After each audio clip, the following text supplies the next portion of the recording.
Hi guys, so today I am going to show you some basics of Excel. This is my second part of Excel tutorial. So we will go through like home tab first.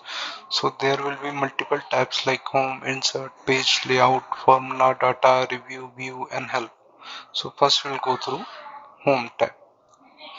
Now if you see there is cut option, copy option, format printer, paste. So these are the basics you already know, I think, but let me show you.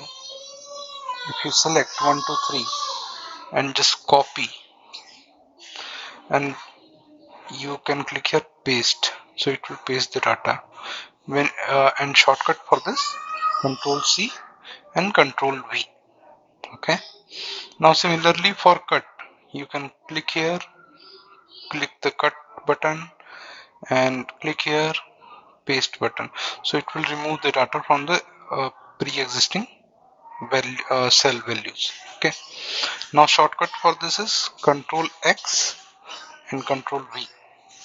Okay, now if you want to make some bold items, so you can press either control B, it will make it bold, so it will get highlighted, see, or just select and click here, so it will become bold. If you want to change it italic, so click here, it will become italic. If you make it underline, it will make underline.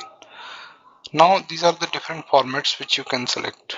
Okay, so these are like when you write alphabet anything, okay, and you select it and try to change the font.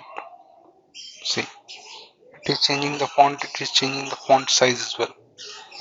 Okay, so now if you want to make it like yellow color or any color, okay, you just need to select and select the color.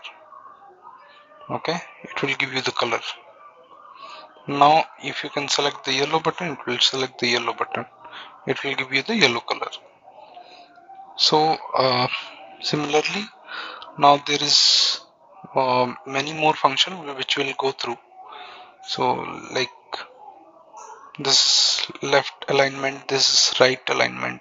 When you click, it will go right side. When you click this, it will go left side. When you click this, it will become its middle. Okay, now this is what this is for extra space. Okay, so when you put space A, okay, and click here, just select this. Okay, so it is not removing, it is increasing the indent, it is increasing the space. Okay, now similarly you can, there are many more functions like wrap text is there. Okay, so it will merge all the columns in proper line, and it will wrap the text. Now if you select like multiple columns and you want to make it merge, because many documents need such requirements, now you can write anything is here, my course is for all. So see, there is no border, you can select any color here which will fill the color, and you can select the text color also which will give you the text color. Okay, so these are the basics, we'll go through one by one. Okay, so this is enough for home tab, I think. The rest of the buttons we'll discuss in next class. Thank you.